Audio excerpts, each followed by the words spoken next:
Hi, um, my name is Margriet, and I'm here for my first episode of Freed from Food Obsession. A little bit of my background about 15 years ago, I started a um, serious digging into a 12-step program to get freed from my food obsessions. I didn't know that it were obsessions by then because I learned that in this program. Um, I started out as a naive, young, little bumpy ball and got to a point where I thought, oh, wow, I'm in this already for 10 years. What did it brought me, and how can I help other people to overcome this obstacle with food? Because that's it. This first episode I want to dedicate to recognizing obsession and to get started by how you can bend this obsession or how you can stop having cravings, because it starts with a craving you can't stop, or obsession you can stop. Well, first of all, it's acknowledging that you have an obsession, with food or with any other thought. It's constantly a fight in your head about, shall I eat, shall I not eat, shall I eat, shall I not eat. And when I eat, I'm so feeling so much guilt or so much pain or so much headache again, that I need to punish myself or do something else or run 20 miles or whatever. So start recognizing that you have an obsession.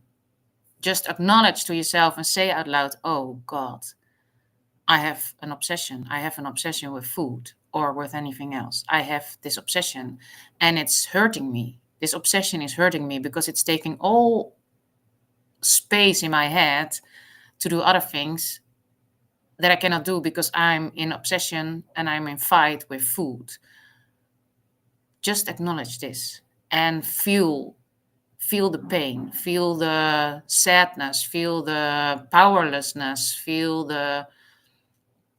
any emotion, acknowledge any emotion that's in there by you having this obsession.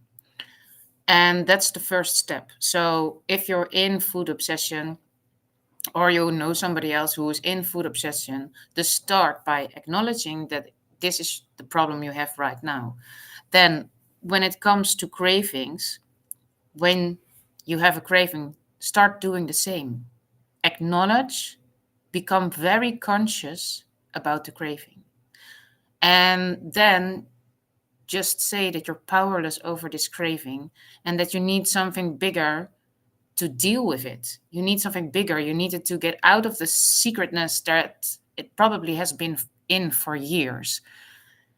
Get it out there for yourself. Write it on a paper. Tell it to somebody you trust. Tell it to your higher power, your own higher power, your God, your prophets. Tell it to a stranger. Get it out there. Become conscious and acknowledge that you have craving. And that is the first two steps you can practice with, to get conscious about your obsession and to get conscious about the cravings. And when you start doing that, miracles will happen. And when you start getting very conscious about the obsession and what it does to your brain and about the cravings, then you can maybe take a next step. And that's about getting conscious one step before the craving starts, one step before the obsession starts, because you will see that you have peace of mind in some parts of your life. When does this obsession really start? When does this craving really start? What did really happen? What happened before you got into this fight or you got into this repetitive thinking? What happened before that? If you have any other questions, please put them in the chat for later or for now. You can also contact me on my website or on the streaming. And you can also follow me on Instagram. I'm Parel at de Zee, Parel uit de zee. Ik ben Nederlands vanuit origine, maar in het Engels heb ik dit programma gevolgd. Dus het is gewoon makkelijkst om er zo over te praten. Maar wil je het in Nederlands horen, kan dat ook.